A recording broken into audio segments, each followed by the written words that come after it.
Kapolo ni jimutende kod somo, eni jopuonje mag skunde mag sinia sekondar ne oriwore puonjo mano mar AI e gwenge mag Kimilili e kaunti ma Bungoma.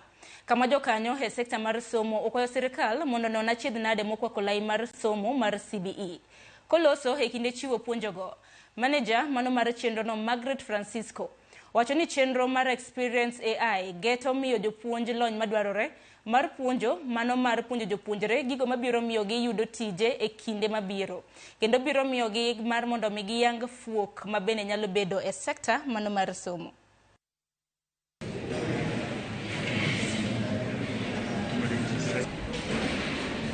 I hope you are okay. Knowledge that I know from the government on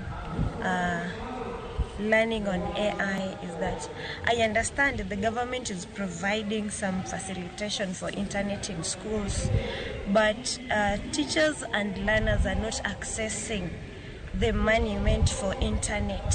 So I will urge the government to follow up.